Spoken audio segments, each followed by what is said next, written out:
Lactante de 9 meses de edad, con historia de 3 días de evolución que inicia con rinorrea, posteriormente fiebre y tos. A las 36 horas presenta dificultad respiratoria e hiporexia.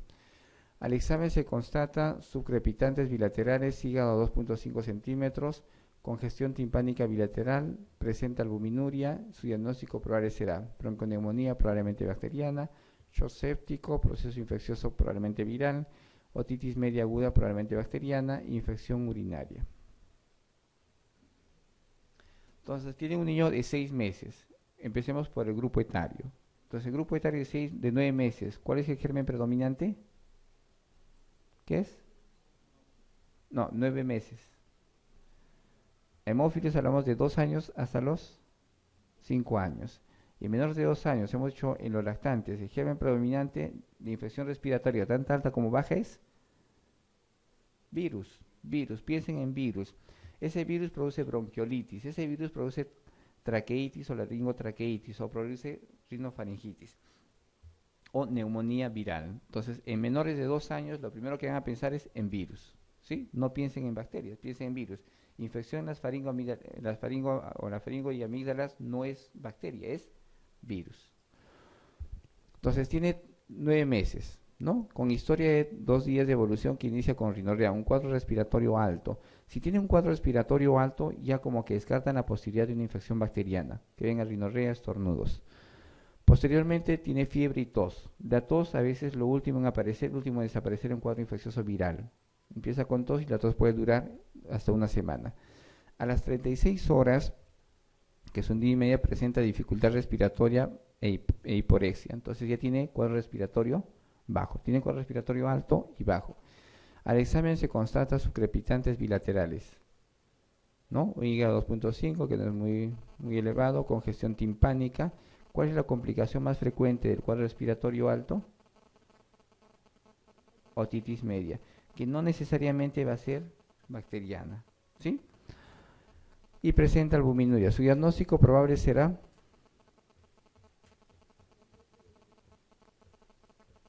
vamos a ver, infección urinaria, no. Otitis media probablemente bacteriana, porque tiene cuadro respiratorio bajo. Proceso infeccioso probablemente viral, ¿sí? Shock séptico, no habrá de hipotensión.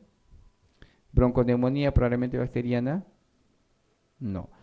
Entonces la manifestación que lo vamos a ver en neumonía es diferente en la parte respiratoria de la neumonía bacteriana. Va a haber crepitantes, no subcrepitantes, va a haber consolidación. El problema infeccioso es más intersticial.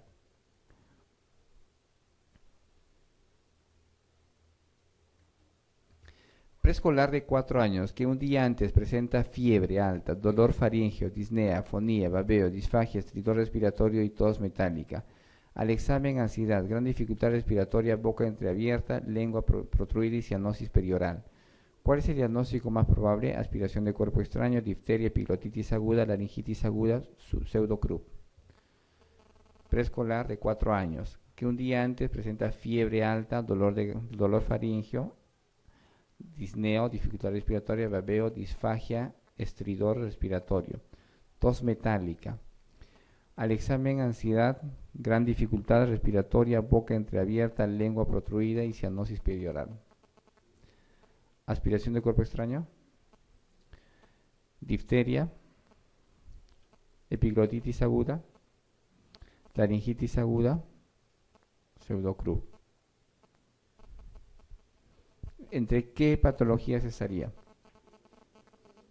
Laringitis laringitis aguda, pero laringitis bacteriana, tendría que ser laringitis bacteriana.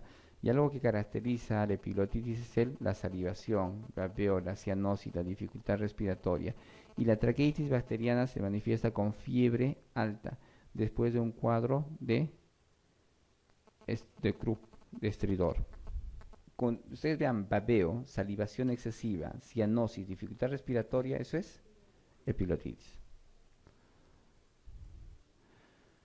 Niña de 3 años con abundante movilización de secreciones bronquiales, diaforesis y somnolencia, sin respuesta a repetidas nebulizaciones con beta 2 agonista y bromuro hipratropio. Al examen pupilas mióticas y fasciculaciones musculares. ¿Cuál es el diagnóstico probable? Bronquiolitis, bronquitis aguda, intoxicación por atropínicos, intoxicación por inhibidor de la colinesterasa o reacción anafiláctica. Entonces, un niño, una niña de 3 años con abundante movilización de secreciones bronquiales, ¿no? Está diaforética, somnolencia y sin respuestas repetidas nebulizaciones con beta 2. Y además de esto, bromuro hipertropio. Al examen pupilas mióticas y fasciculaciones musculares. ¿Qué será? Bien. ¿Bronquiolitis será? No. La bronquiolitis va a tener algo parecido. A veces secreciones bronquiales, no hay diaforesis, salvo que tenga dificultad respiratoria y tenga insuficiencia ventilatoria, el paciente esté entrando en shock y tenga diaforesis. No hay respuesta, sin respuesta a las nebulizaciones, entonces deja de ser un componente de broncoespasmo. Ya podría ser la bronquiolitis. La bronquiolitis no responde muchas veces a los broncodilatadores o a los corticoides, pero las pupilas no tendrían por qué estar mióticas y tampoco fasciculaciones.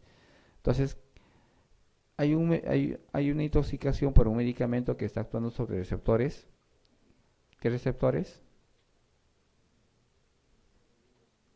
Muscarínicos y colinérgicos. Y además,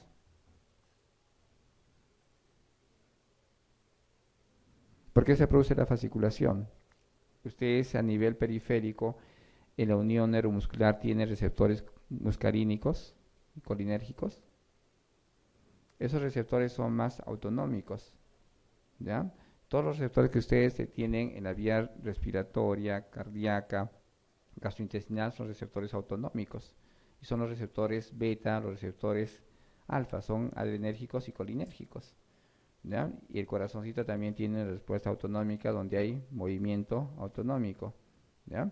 Pero ustedes mueven el pie por movimiento autonómico o es voluntario, ¿ya? Entonces hay receptores nicotínicos que son diferentes. Entonces los medicamentos como los inhibidores de la colinesterasa actúan no solo sobre receptores agonistas, adrenérgicos y colinérgicos, también actúan sobre receptores nicotínicos que son los que dan movimientos o fasciculaciones, ¿ya? Entonces van a tener una pupila miótica en la intoxicación por esos, que es el veneno de rata, ¿no? Las intoxicaciones por veneno de rata le van a producir pupilas mióticas, va a haber salivación excesiva porque actúan sobre esos receptores, va a haber diaforesis, empieza a haber secreción, ¿no?, de glándulas exócrinas y obviamente va a haber trastorno de conciencia. En un niño de un mes que presenta estridor recurrente que aumenta en decúbito supino, ¿cuál es el diagnóstico más probable? De un mes, estridor recurrente, desde nacimiento será. Entonces, la principal causa de estridor desde nacimiento es malasia, ¿sí?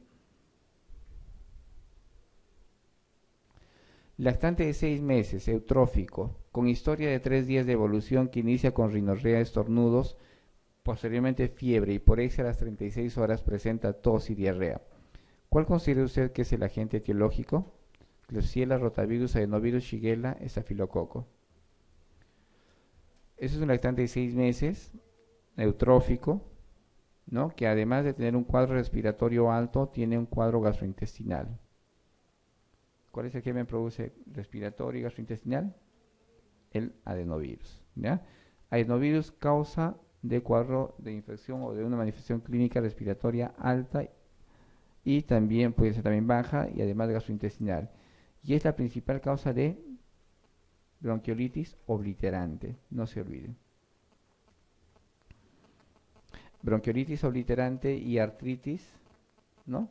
No reumatoides, ¿no? Artritis viral o reactiva, ¿ya? Oh, claro, reumatoide, pero no lo que ustedes lo que conocen como fiebre reumática, artritis reumatoide post-reactiva o viral. Exacto.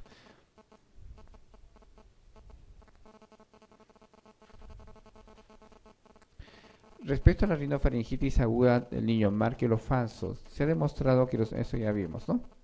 Después la A, ¿sí? Ya vemos. Bien, ¿preguntas?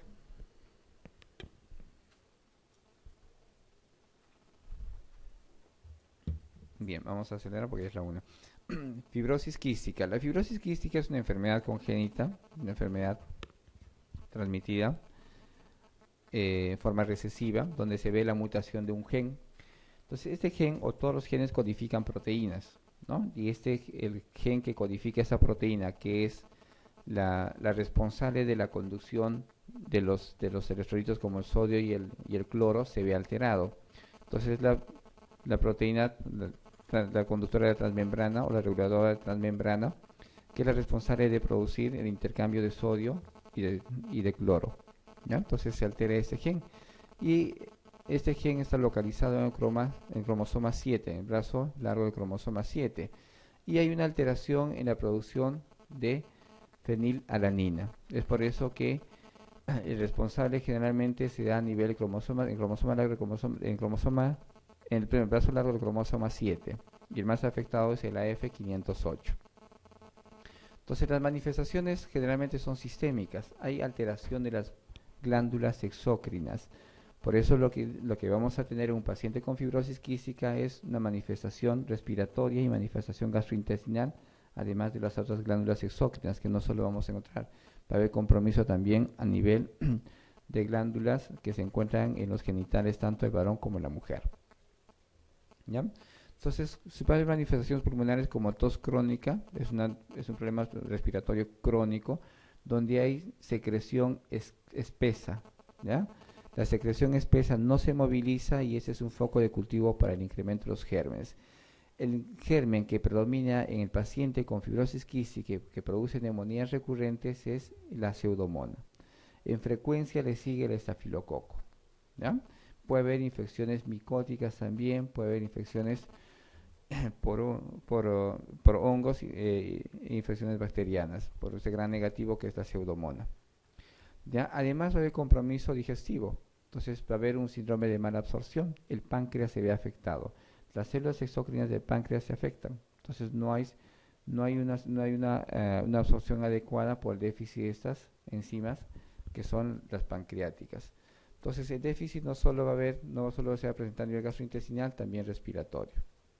Entonces que hay acúmulo de secreciones, ¿no? Por ausencia de fluidificación, no es fluida las secreciones, es un caldo de cultivo para las infecciones respiratorias, entre ellas el neumococo, la pseudomonas, y lo que terminan produciendo en un proceso inflamatorio fibrótico que son las bronquiectasias. La principal causa de muerte en los pacientes con fibrosis quística respiratoria es la bronquiectasia. Entonces, esas son las bronquiectasias, son imágenes fibróticas en forma, ¿no?, difusa a nivel de la base, en zonas de radiopacidad, característico con broncograma aéreo. Y como vemos en este cuadro, las zonas que se afectan son todos los órganos o los aparatos que tienen glándulas exócrinas. A nivel de los bronquios, el intestino delgado, los conductos pancreáticos, biliares y el sistema reproductor. Entonces la manifestación, ¿cómo sospechamos en un niño que tiene manifestación de esta etapa neonatal? Entonces, niño que tiene fibrosis quística tiene igual el meconio duro, espeso. Hacen hilio meconial por fibrosis quística porque son deposiciones difíciles de eliminar. Entonces, y la otra manifestación es durante su desarrollo. Es un niño con antecedentes de hilio meconial o ausencia de las deposiciones o la presencia de deposiciones o de meconio muy ligoso y el desarrollo comprometido desde la etapa inicial, ustedes sospechan en fibrosis quística. Asociado a esto, cuadros respiratorios y gastrointestinales sospechan en fibrosis quística. Entonces, ¿qué hacemos en el paciente con fibrosis quística? Entonces, a todos los niños que nacen les hacemos ahora un tamizaje, ¿ya? Entonces, lo que hacemos es tratar de descartar a todo niño que nace, realizar un tamizaje, así como descartamos el hipotiroidismo, la insuficiencia suprarrenal, el déficit de glucosa 6-fosfato y los centenares de enfermedades metabólicas, también descartamos fibrosis quística. Entonces hacemos un tamizaje para descartar fibrosis quística, ¿ya? ¿Qué hacemos? Buscamos la presencia o el incremento de la tripsina inmunoreactiva. Si está muy elevada, entonces sospechamos en fibrosis quística, pero no hace diagnóstico, nos orienta a pensar o descartar de repente más adelante fibrosis quística. Con la clínica de cuadros respiratorios altos, pobre ganancia de peso y en la etapa neonatal despistaje neonatal con una inmunoreactiva bien elevada, vamos a sospechar en fibrosis quística. ¿Ya? ¿Qué hacemos para hacer diagnóstico de fibrosis quística? Test de sudor. Entonces lo que hacemos es inducir el sudor. Si la presencia de cloro es más de 60 miligramos por decilitro, o miliequivalentes, perdón, por decilitro, entonces confirmamos el diagnóstico de fibrosis quística. Si está entre 40 y 60, con toda la clínica podemos sospechar. ¿Ya? Si se repiten dos test de sudor entre 40 y 60, igual confirmamos el diagnóstico de fibrosis quística. Bien, paciente de 4 años de edad con antecedentes de hilio meconial, presenta procesos respiratorios a repetición y ceatorrea. El examen, talla baja y sibilantes difusos. La radiografía de tórax muestra bronquiectasias. ¿Cuál es el diagnóstico probable? Entonces, paciente de 4 años de edad con antecedentes de hilio meconial, ¿no? Va a haber deposiciones con esteatorrea. Todo problema de mala absorción hace que tenga esteatorrea, ¿no? Entonces se eliminan las grasas y todo lo que no se ha absorbido a nivel intestinal.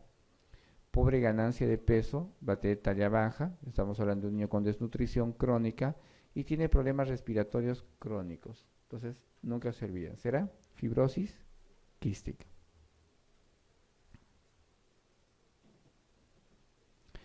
Señale, ¿cuál de las siguientes no es una complicación de la fibrosis quística en niños? Atelectasias, hemoptisis, aspergilosis alérgica, insuficiencia cardíaca izquierda, osteoartropatía hipertrófica. Entonces, si tengo yo un problema respiratorio crónico, ¿no? Voy a llevar una insuficiencia pulmonar crónica. Y como en el adulto, ¿qué lleva el problema respiratorio crónico? A insuficiencia cardíaca. ¿De qué lado? Derecho. Y terminan con cor pulmonar. Y obviamente se produce la muerte. Entonces, esa es la secuencia, igual la fisiopatología, la complicación del paciente con fibrosis quística. Entonces, si tengo un paciente con fibrosis quística, ¿tendría atelectasias? Sí, porque tengo moco espeso que no puedo movilizar y rápidamente se producen atelectasias. ¿Habrá hemoptisis? Rápidamente se forman cavernas y pueden hemoptizar. Aspergilosis alérgica es una complicación frecuente. La aspergilosis se manifiesta con secreciones de color negro, ¿ya? Entonces tienen niños, tienen un problema crónico, respiratorio crónico y asociado a secreciones de color negra, entonces sospechan ustedes en aspergilus, ¿ya? Insuficiencia cardíaca izquierda, el compromiso es derecho, ¿ya? Entonces va a haber compromiso del corazón derecho y también del territorio pulmonar, ¿ya? Pero se conserva el corazón izquierdo. Osteoartropatía hipertrófica, sí, por la disminución del flujo y por el cuadro respiratorio crónico que tiene y por las hipoxemias frecuentes que tiene el niño, van a tener dedos en palillo de tambor, ¿no? Como toda patología crónica, respiratoria crónica. Todo lo que disminuye el flujo o la hipoxia crónica en el niño produce alteraciones a nivel de los dedos y es la manifestación de dedos en palillo de tambor.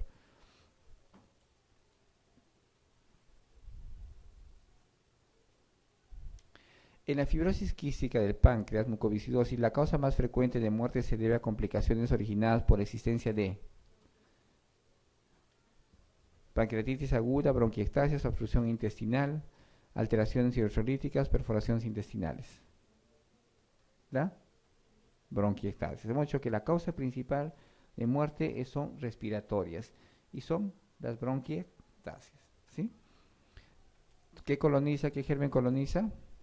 Pseudomonas.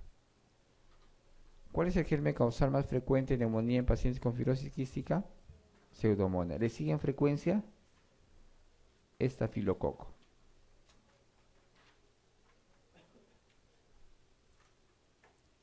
Bien, neumonías. Entonces, las neumonías que tiene la comunidad es todo cuadro infeccioso, que puede ser viral o bacteriano, que no se da en el momento intrahospitalario, ¿no? Y que generalmente el niño o previamente el niño podría estar sano. Vamos a diferenciar neumonías virales y bacterianas, ¿ya? Rápidamente, las neumonías bacterianas va a ser de acuerdo al grupo etario, habíamos descrito de acuerdo al grupo etario, vamos a hacer un cuadrito, ¿no? neumonía bacteriana son el neumococo, influenza, estafilococo, streptococo, las neumonías atípicas o los gérmenes que producen neumonía típica, el micoplasma, clamidia, legionela y los virus, ¿ya? Quiero mostrarles un cuadro rápidamente, ojalá esté acá. No, no está. Bien, entonces hay un cuadro y lo que hemos mencionado de acuerdo al grupo etario, en los neonatos y en los lactantes pequeños hasta los 3 meses, todos los gérmenes que hemos mencionado que producen sepsis, meningitis e infección en el recién nacido. De los 3 meses hasta los 2 años con frecuencia son los virus. De los 2 años hasta los 6 años, hasta los 5 años, encabezaba con frecuencia por estadística, antes de la vacunación, hemófilus, luego neumococo, los virus y los gérmenes atípicos. A partir de los 5 años encabeza el neumococo, caen los virus, encabeza el neumococo, los gérmenes atípicos ya tienen importancia como causa de neumonía, y en el preescolar, perdón, en el puber y en el adolescente va a ser el germen atípico, ¿ya? Entonces, considerando esto, los virus son la primera causa de neumonías extrahospitalarias en edad, en los lactantes menores de 2 años. Neumococo es el germen bacteriano más frecuente a partir de los 5 años. Neumonías entre 0 y 1 mes, ustedes ven el E. coli, streptococo, el streptococo del grupo B, la Galactidae, streptococo fecalis, enterovirus, listeria y el virus respiratorio, que es de menor grado, y la clamidia, ¿no?, que hemos mencionado. Acá está la clamidia entre 1 y 3 meses. La manifestación de la clamidia es un poco más tardía y el tratamiento va a ser con macrólidos. Entre los 3 meses y los 5 años, los neumococo, hemófilos, influenza sigue encabezando, estafilococo aureus, virus respiratorios. A partir de los 5 años, el neumococo encabeza y tiene importancia ya los gérmenes atípicos, tanto micoplasma como clamidia. Y a partir de los púberes y adolescentes, el germen atípico. Entonces, la patogénesis, como cualquier infección respiratoria, ingresa al tracto respiratorio. En las neumonías bacterianas hay poca o casi o escasa manifestación de cuadro respiratorio alto.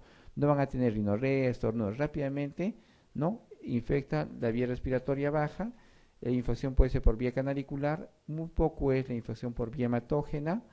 Pocas veces acompaña bacteremia y la obtención del germen patógeno es escaso, ¿no?, en el cultivo.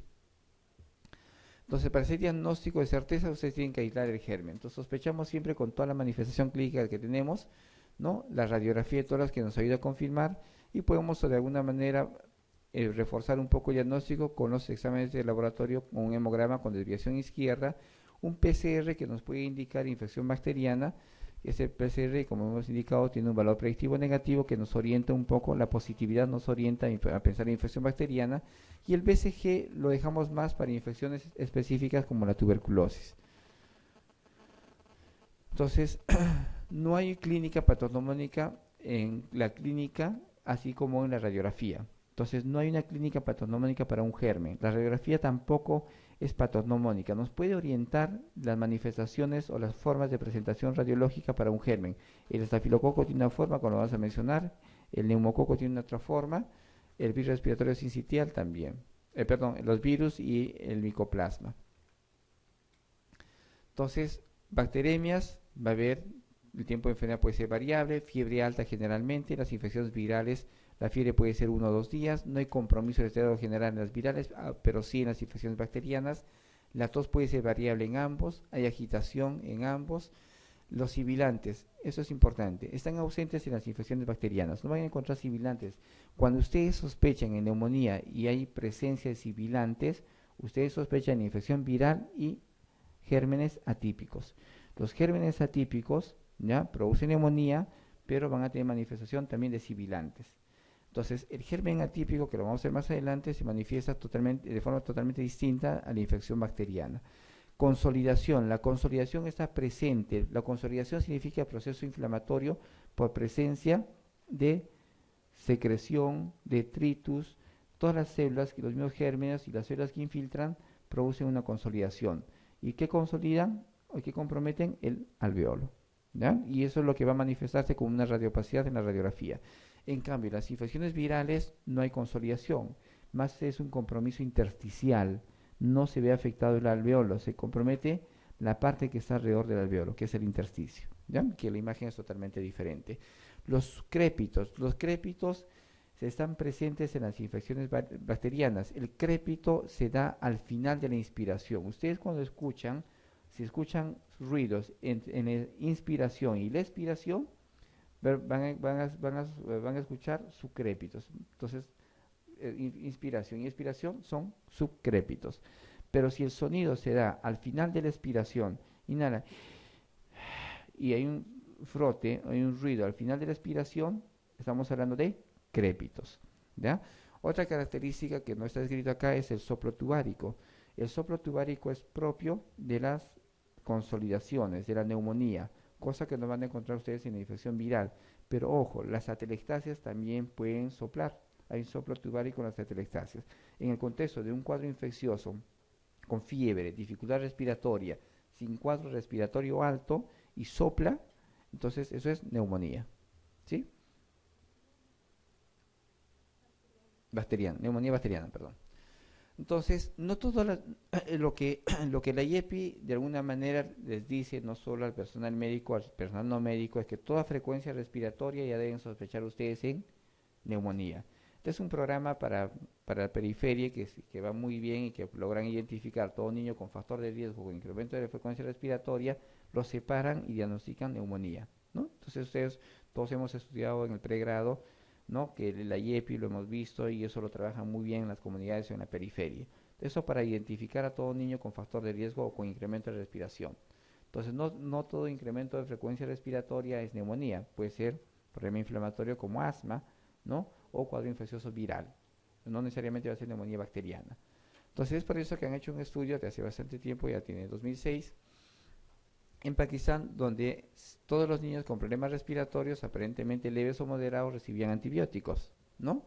Pero le hicieron una radiografía y todos tenían una radiografía normal, no había consolidación, o la gran mayoría tenía una radiografía normal, no había consolidación. Es por eso que se ha concluido que esos niños innecesariamente han recibido antibióticos, ¿no? Entonces, la conclusión es de que no todo incremento de la frecuencia respiratoria es neumonía bacteriana, ¿sí?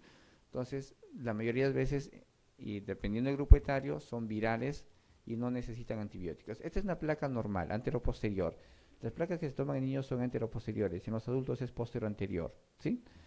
Algo muy importante, no solo tomen placas anteroposteriores, también tomen placas laterales. ¿Esto por qué? Algunos son un poco reacios a poder entender esto. Esto porque el 60% o más del 50% del pulmón es posterior. Y las imágenes que ustedes puedan encontrar en la parte posterior o las consolidaciones que ustedes van a tener en la parte posterior del pulmón no lo van a poder identificar en la placa anteroposterior. Entonces podrían tener imágenes posteriores que se superponen con la radiopacidad del corazón y no van a distinguir si esta es una consolidación por una neumonía o no. Entonces siempre, la recomendación es que pidan siempre una anteroposterior y una lateral derecha, ¿ya? Para identificar imágenes en la parte posterior, porque si ustedes se dan cuenta, la parte posterior es bien grande, ¿ya? ¿Cuántos lóbulos tiene el pulmón derecho? 3. ¿Cuál es el lóbulo superior? ¿De qué espacio intercostal a qué espacio intercostal? O más o menos de dónde va el lóbulo superior. En la imagen anteroposterior vemos los 3 lóbulos. Esa es la pregunta. ¿Dónde es el lóbulo superior? El lóbulo superior es de acá para acá. Y el lóbulo medio es esto. Y lo que ustedes no ven en la placa anteroposterior es el lóbulo posterior, que es el lóbulo inferior o posterior. Es esto.